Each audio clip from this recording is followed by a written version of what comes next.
It's time for today's travel and cruise industry news. With the latest from travel and cruises around the world, here's your host, Chillie Falls. Good morning. Welcome to Travel and Cruise Industry News on the 6th day of September, a Labor Day here in the United States. I'd like to wish everybody a very happy Labor Day to all of you that are celebrating it today. Of course, you folks on the other side of the pond probably don't know what Labor Day is, but that's one of our holidays that brings in fall, I guess you could say. Don't forget, folks, Thursday Travel and Cruise Industry News will not be live, but pre-recorded due to a doctor appointment with my pulmonologist. And we're going to discuss this oxygen stuff that's on tap for Thursday, as I was supposed to be here. But so I'll tape something and have it posted right at 11 o'clock. So if there is any breaking news that day, it'll be up and added at 11. Monday Travel and Cruise Industry News for the 6th day of September. We're going to update the latest on still major Hurricane Larry. Oasis of the Seas finally got to sail from Bayonne. That's a couple things, two things to celebrate in our reopening of the cruise industry. Sailing from Bayonne, number one, that opens the New York market up again. And another Oasis class ship back at sea with paid customers. Some solo deals from Royal Caribbean. What? We're going to talk about that. And a special guest this morning to talk about the Oyster Fest down at Waterman's Museum in Yorktown. Some of you probably noticed the picture when I started this morning.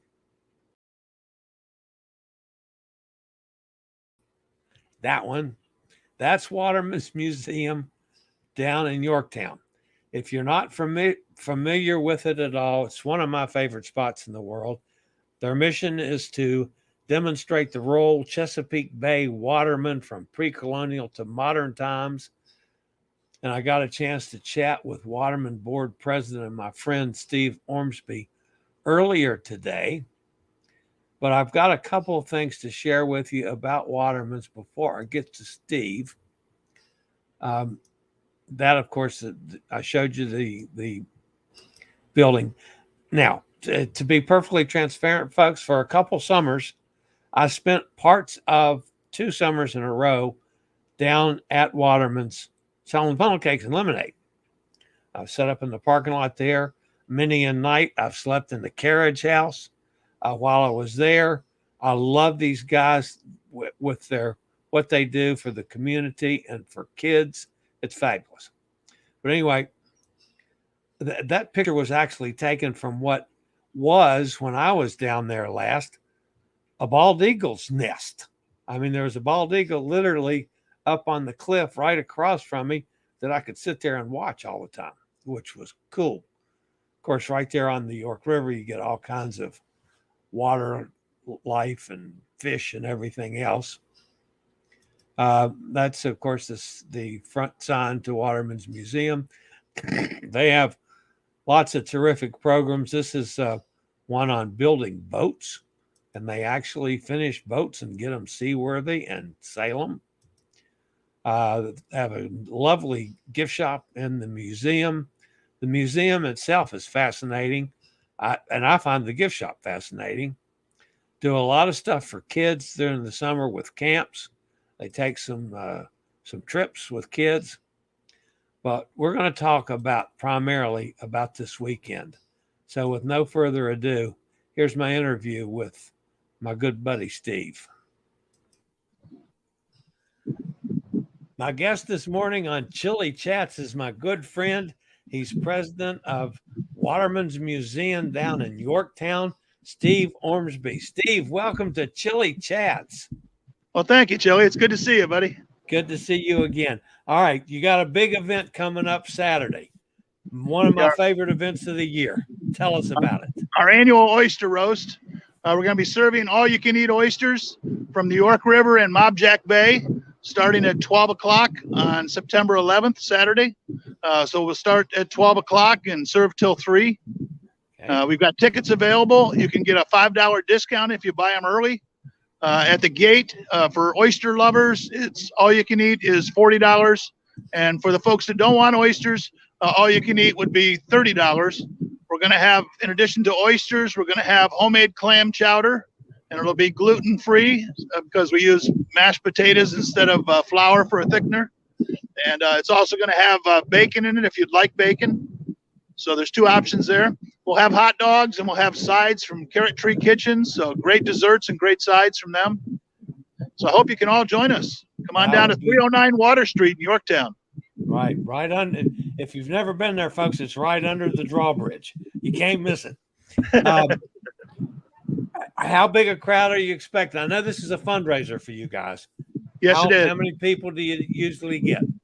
It's ranged depending on, pre-COVID years it would get up to 150 folks. We're hoping to get at least 80 to 100 this time. So. Okay, that sounds awesome. Steve, thank you for this. We'll see if we can't send you some folks down off my show.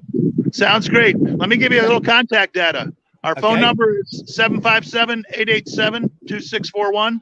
And our email is admin, ADMIN, at watermens, WATERMENS.org. Admin at watermens.org. That's fabulous. And good luck this weekend. Thanks, Steve. Thanks, Chillie. Talk to you soon, buddy. Okay.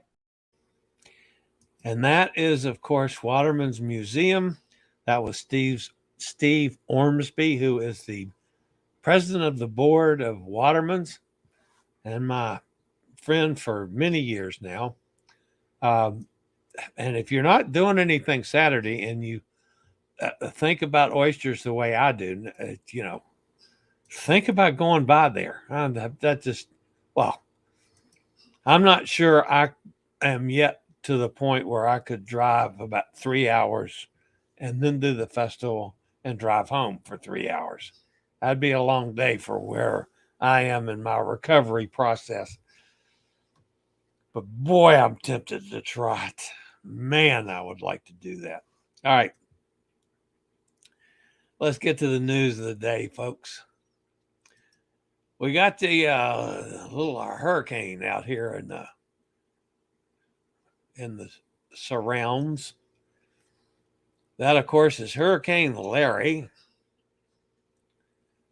Larry is still a major hurricane that has grown in size. Dangerous surf and rip currents are expected along the western Atlantic shores later this week. The center of Hurricane Larry was located about 730 miles east-northeast of the northern Leeward Islands, about 1,065 miles southeast of Bermuda. Larry's moving toward the northwest about 12 miles per hour, and this motion is with a slight decrease in forward speed is expected over the next couple days. A slightly faster northwestern motion is forecast by early Thursday. Maximum sustained winds are 120 miles an hour with higher gusts. Larry is a large Category 3 hurricane. Some fluctuations in intensity are possible during the next couple days. Thereafter, we expect some gradual weakening as it is forecast. Hurricane force winds extend outward up to 70 miles from the center right now, and tropical storm force winds extend outward to 175 miles. So this has turned into a humongous storm. The estimated central pressure is still down at 956 millibars. So, this sucker could still get stronger. Swells generated by Larry are affecting the Lesser Antilles today, expected to spread westward to portions of the Greater Antilles, the Bahamas, and Bermuda from tonight through Tuesday. Significant swells could reach the east coast of the United States and Atlantic Canada by midweek and continue affecting those shores throughout the end of the week. The swells are likely to cause life-threatening surf and rip current conditions that will likely affect areas that were hit the hardest last week by Ida. So that is still banging around out there. Looks like it's probably going to have some effect on Bermuda. It's going to be another day or so till we really get a handle on that. The other storm, of course, is now right off the coast of Yucatan. And quite frankly, folks, it has not changed a whole lot since yesterday, other than it's now out over water. So if there is some development, we should start seeing some signs of that today. Locally, heavy rains are still likely to continue over the general area, with the system forecast to move slightly northward to northeastward over the western or central Gulf of Mexico. That's still really warm water. So that's a possibility that we just have to watch and see if it starts strengthening up a little bit. I'm going to throw in a quick commercial. If you guys did not see the Cruise Amigos yesterday, Allison was just awesome. Allison was our guest yesterday, talking about P&O Iona, which I knew little or nothing about. And she was just a marvelous, marvelous guest, as she always is. There were a couple things about the Iona that are real surprising to me. Number one, they have their own gin distillery on the ship. Not that I drink gin, I don't.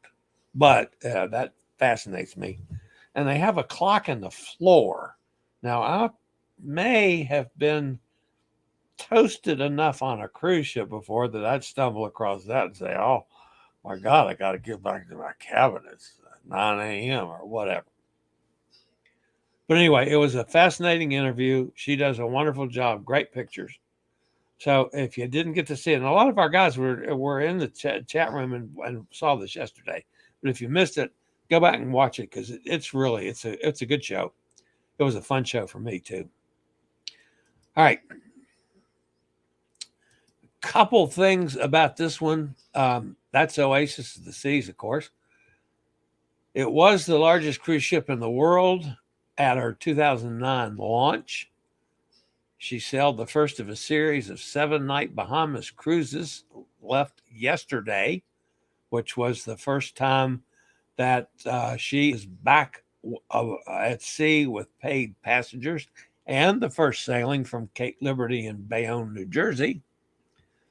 The New York area deployment, which was originally scheduled for May 20th of 2020, is the first for the ship. The sailings visit Nassau, Perfect Day at Coco Cay, Royal Caribbean's private island, of course, and Port Canaveral, Florida. Oasis of the Seas, the first of a soon-to-be 6-vessel Oasis-class fleet, was a game changer when she debuted 12 years ago, offering multiple neighborhoods, including reproductions of New York City's Central Park and a seaside boardwalk. At the rear of the boardwalk, the Aqua Theater offered dancing fountains and water-based acrobatic shows, the first for a cruise ship. Speaking of Royal Caribbean, while we're here, I just heard an interesting tidbit last night as I was joining in with our buddies, our cruise, JJ Cruise buddies, on one of their live streams, that Royal Caribbean is apparently offering some solo deals on Oasis class ships until the end of the year. And I dropped a question in one of the groups I belong to, and I heard back from actually a travel agent, Jesselyn Strauss, who said there are tons of solo deals on all classes of Royal ships through the end of the year and into January of next year. This particular lady, Jesselyn Strauss, is booked on Jewel, Allure, Anthem, and Serenade, all at low prices with no single supplement. There's no former sale, so it's just worth it to price sailings you're interested in. Another thing of signs getting back to normal. Now, here is, by the way, that's a nice day at Half Moon Cay today, and that's the Carnival Magic out there in the water. at Half Moon Key. Norwegian. Where did Norwegian go? I do have a picture here with Norwegian on it. And no, I don't either. Okay, so I'll just tell you about it. Norwegian Cruise Line has announced a series of 6 trade and consumer shows over there in the UK, which is the first time they've done in-person road shows since the beginning of the pandemic. Travel partners are invited to join the trade road shows taking place in the evening. So you guys over there in the UK, watch out for that one. So Norwegian has got us going on the road to give you information about their cruises. And something that I have not been keeping up on, folks, that I keep meaning to do and forget about it, is Bubba's drink of the day. You remember Bubba we talked to about Alaska here, I don't know, a week, 10 days ago? Today's drink of the day is Italian Nut Job Monday. The Italian Nut Job cocktail recipes made from Luxardo spiced apple sambuca, limoncello, hazelnut liqueur, and apple juice, and served in a chilled cocktail glass garnished with an apple wedge and biscotti or cookie. That's today's drink of the day. Friday was Flower Power Sour, which I thought was cool as well. All right, now something else, guys, that I have been slipping on is keeping up with Hot Air Tom's adventures. When we last left Hot Air Tom, he had finished his Olympic training for the new swimming event and was naked in the hot tub. Well, they got into Miami, into the International Hotel. And it's a pretty nice digs that they got there. This is in their suite. And that's looking out toward the window. And see that big window there looking out? Okay, here's what you see as you get over closer to it. That's looking right down in the port of Miami. So you got all kinds of boats down there that you can see right out of their room. And if you look straight down, that's the boat that Hot Air Tom is trying to buy. See, he's bidding on this boat to take it back to Richmond. That's what he's doing. But the main thing, and folks, I know that if some of you saw in the chat room that he had another adventure when they got on the plane with people screaming, "Let me off, let me off." I said, give him a parachute. But here, folks, you got to see this. The way Hot Air Tom is dressed. What a shirt. What a pair of shorts. That's Hot Air Tom and those awful digs that they're having to live in there in the Intercontinental Hotel in Miami. I've enjoyed their trip this time immensely, guys. So let's go see if I've made any mistakes. Yeah, here it is. Hot Air Tom says we had an interesting flight last night. First, in Fort Lauderdale, we had 4 people on the plane that yelled, "Stop, let us off, we're on the wrong plane." How does that happen? With scanning border passes. Then in Richmond, the ground agent with the orange lights parked the plane crooked and the gate couldn't meet the plane. Oh, wow, I hadn't read that part yet. Wow, only Hot Air Tom could have these problems. We had to wait a while for a tug to push us back for a second try. Oh, that's great. Tom says, I said, let's do an emergency drill and put out the slides. Pilot said it was a trainee. Yeah, that's awesome. The Adventures of Hot Air Tom. That's great. Jack's with us down in Conroe, Texas, 81 degrees. That's pretty nice down there, Jack. Let's see. Carol's with us. Hey, Carol. Amy's here. So we do have a few people here on Labor Day. Nikki's with us. Traveling with Tom is always an adventure. Yeah, it certainly is. Katie's with us. Hey, Katie. I'm here in beautiful Syracuse, New York for a long weekend wedding. Awesome.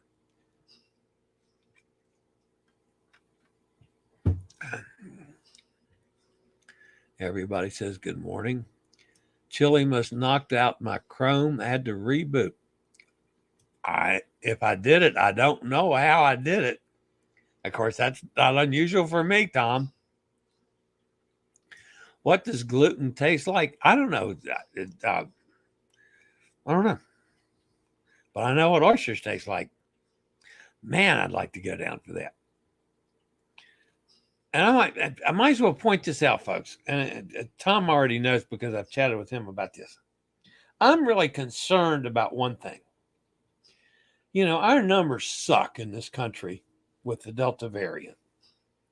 We're getting in awful shape again. I'm afraid of what may happen if it gets any worse. And I am really fearful right now that we're going to have a bunch of super spreader events from this weekend. You had college football games all over the place with thousands of people crammed in the stadiums. And one of them here in Lynchburg that packed 26,000 people into the damn stadium at Liberty with no masks because they're outdoors. And so they take advantage of that. No mask, yelling and screaming and spewing and whatever. I'm just afraid we're just going to see multiple super spreader events all over this country. And about 2 weeks from now, those numbers are going to go skyrocketing even worse than they are now. I hope I'm wrong, but man, I'm scared of that. Tom says, I've decided to avoid Florida at all costs in the future. Funny, I canceled an October JetBlue flight to and from Fort Lauderdale, and American to Miami was only $118. As well, as you know, Tom, I feel much the same way. I don't mind telling you, folks, I had a chance to go down there with our buddy. And I'm leery of doing it. I would have loved to have gone down and spent some time there and tried to get over and visit some of the ships before they sail, because I know I can't get on cruise ships yet on a cruise, but I'm really worried about it and worried about what I'd bring back home to my sister and brother-in-law. So I said, no, man, I can't do it yet. I can't go to a place like Florida that's just awful. So the trip Miami to Fort Lauderdale was a bit of a disappointment. Not easy for a wheelchair. I'm sorry to hear that. That's terrible.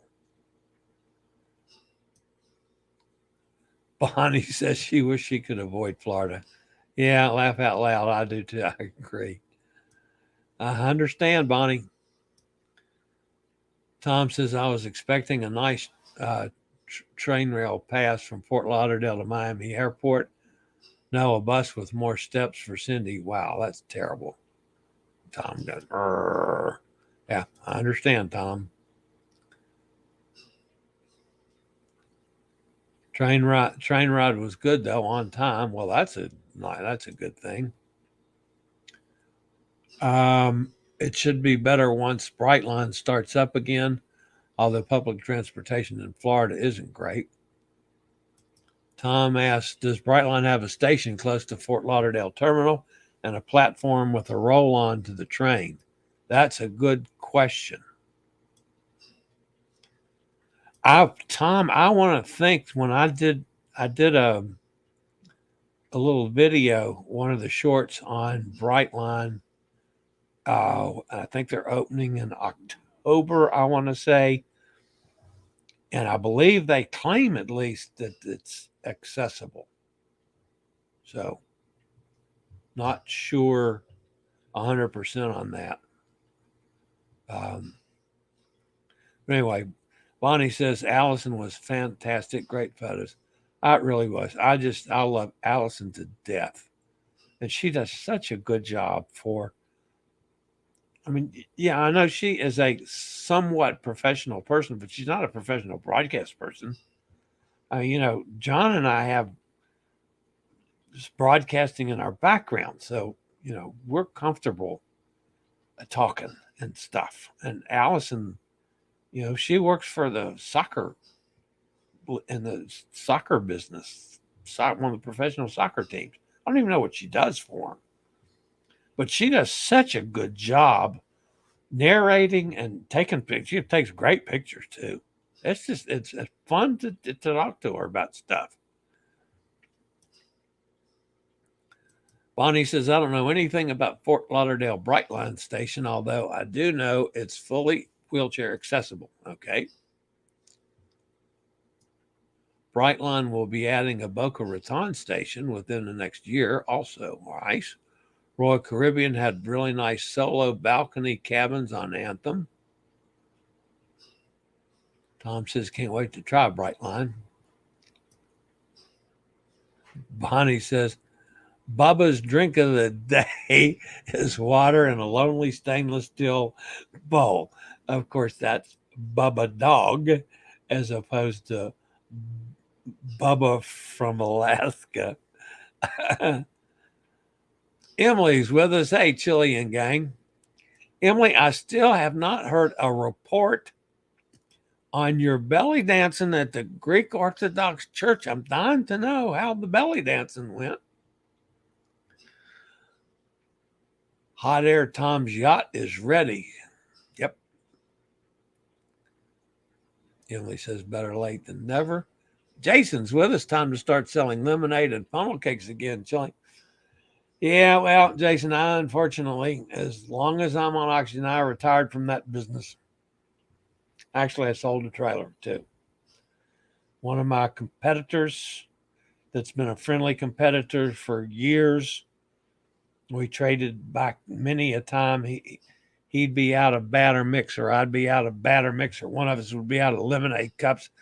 We traded stuff back and forth forever, and we're very careful never to go to the same events, so we wouldn't be directly competing with each other. Sold him the trailer. So I'm now retired from the funnel cake business because with a fryer, that's open flame. You got to fry them puppies, and you can't be around open flame with this garbage. Bonnie wants to know, was the pilot a trainee or the person that let the people get on the wrong plane? Okay, here's a report. Our Greek festival this coming weekend. Oh, I hope people wear a mask outside. This is a huge annual event in New Rochelle. I will definitely be wearing mine when I go and pick up some food. And but what about your belly dancing? That's the part I want to know, and I want pictures of your belly dancing costume. That's what I want. Emily's belly dancing costume pictures that I can share with folks at the Greek Orthodox Church. Israel is up to booster shot number 4.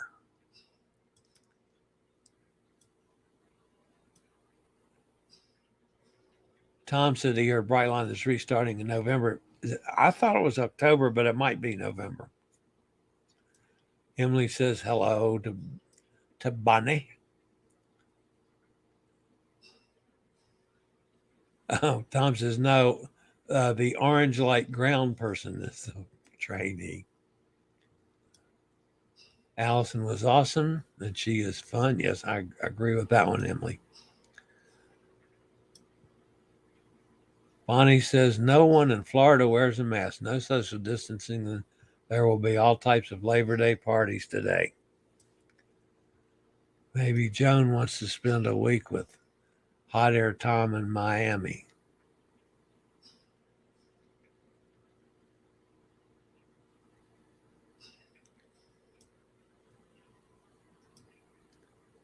Jason will be in Miami October 16th.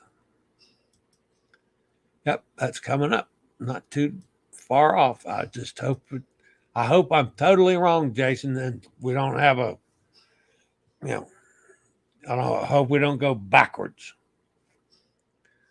Brightline and Tri-Rail use different railroad tracks, one east of I-95, the other is west of 95. The Brightline tracks usually have the freight trains. All right, Emily reports that everything up there is dried up, but all our belongings from the flood are waiting to be picked up by the garbage crew. Yeah, I'm so sorry about that, Em. I really am. Jump on the Horizon with Cindy Lee and Jason. Hot Air Tom.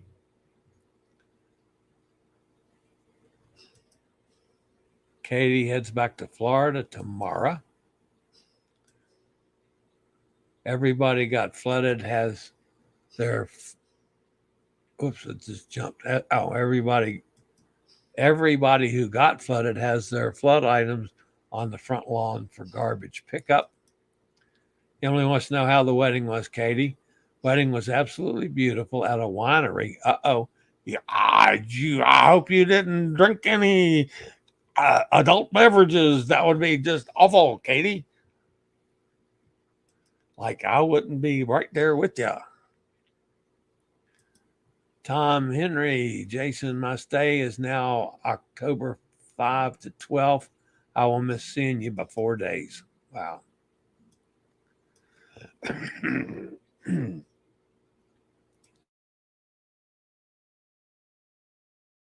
Wow.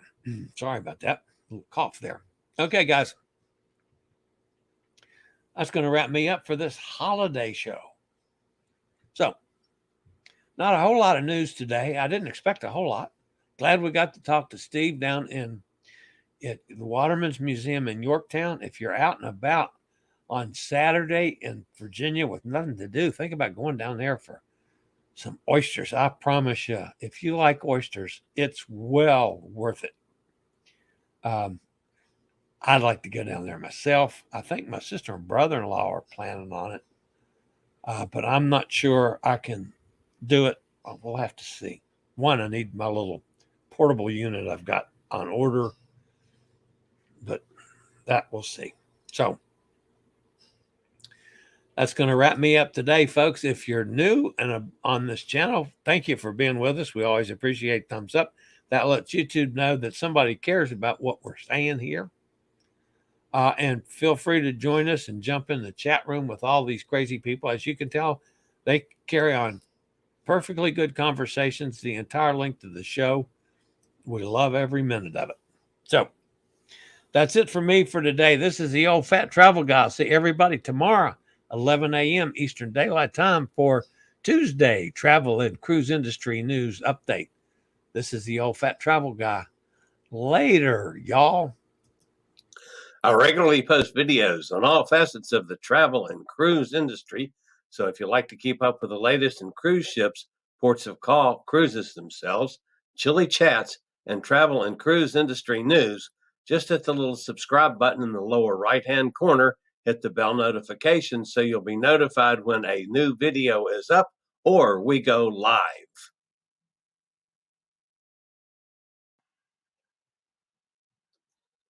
This video was produced by Chillie's Cruises.